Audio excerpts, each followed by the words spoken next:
물 없이는 단 한 주도 살아남기 어려운 우리 인류에게 깨끗한 물을 확보하는 것은 목숨과 직결되는 중요한 일입니다. 그런데 물 속에는 우리가 원하지 않고 있어서도 안 되는 물질들이 많이 들어 있습니다. 그 중에서도 최근 가장 심각한 문제로 떠오른 것이 미세 플라스틱입니다. 2017년 환경부가 우리나라 24개의 정수장을 조사했더니 3군데서 소량의 미세 플라스틱이 검출됐습니다. 우리의 수돗물도 결코 미세 플라스틱으로부터 100% 안전하지 않다는 겁니다. 미세 플라스틱은 크게 폐와 입 그리고 피부까지 총 3가지 경로를 통해 우리 몸속으로 들어오는데요. 호흡기를 통해 들어올 경우 호흡곤란을 비롯한 폐 기능 저하, 심지어 간질성 폐 질환까지 유발할 수 있고, 소화기를 통해 몸속으로 들어오게 되면 소화기관을 거쳐 혈액을 타고 각종 심혈관계 질환, 염증 유발, 생식기능 저하 등 질병의 원인이 됩니다. 플라스틱이 처음 등장한 건 1869년입니다. 당구공 재료로 쓰이는 값비싼 코끼리 상아를 대체할 만한 재료를 찾던 미국의 존 하야트가 천연 셀룰로스의 질산을 반응시켜서 인류 최초의 플라스틱을 만들어낸 건데요. 석기 시대와 청동기, 철기 시대를 거쳐 현대 사회는 플라스틱 시대라는 말이 있을 만큼 일회용품부터 첨단 전자제품까지 빠지는 곳이 없습니다. 바꿔 말하면 그만큼 버려지는 플라스틱도 많다는 얘긴데요. 미국 캘리포니아 대학교에 따르면 한 해 바다로 흘러들어가는 플라스틱 쓰레기는 약 2천만 톤,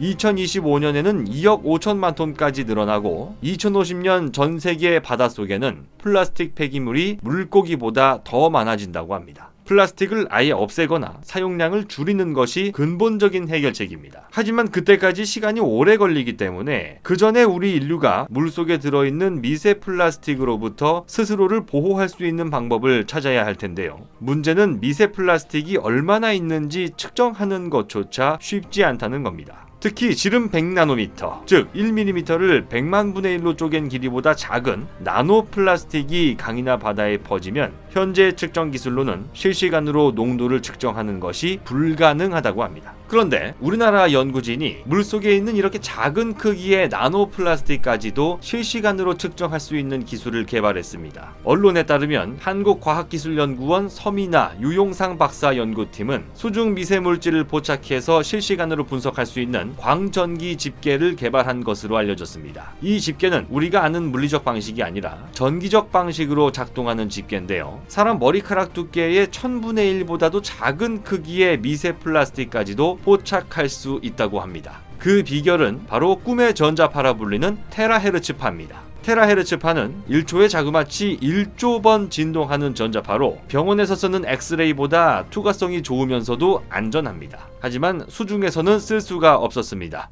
왜냐하면 이 테라헤르츠파가 액체 상태인 물에서는 대부분 흡수돼 버리기 때문인데요. 하지만 국내 연구진은 물을 반사시키는 센서를 활용해서 테라헤르츠파가 물에 흡수되는 것을 막고 수백 배까지 신호를 증폭시킴으로써 감도를 높인 결과 광전기 집게 기술 그리고 테라헤르츠파를 이용한 광센서를 통해 아주 작은 양의 미세 입자를 포집하고 측정하는 데 성공한 겁니다. 이 기술은 지난 24일 국제학술지 어드밴스드 사이언스에 실렸고, 나노플라스틱을 포함한 수중 미세물질 측정은 물론 사람의 땀이나 혈액을 통해 질병을 진단하고 치료할 수 있는 바이오마커 검출에도 활용될 수 있을 전망인데요. 갈수록 심해지는 세계적인 기상이변을 보며 생각해봅니다. 과학기술이 만든 편리함을 뒤따르는 환경오염의 위협과 생태계의 교란은 결국 자연재앙이 돼서 인간에게 되돌아온다는 것을 너무 늦게 깨달은 것 같습니다.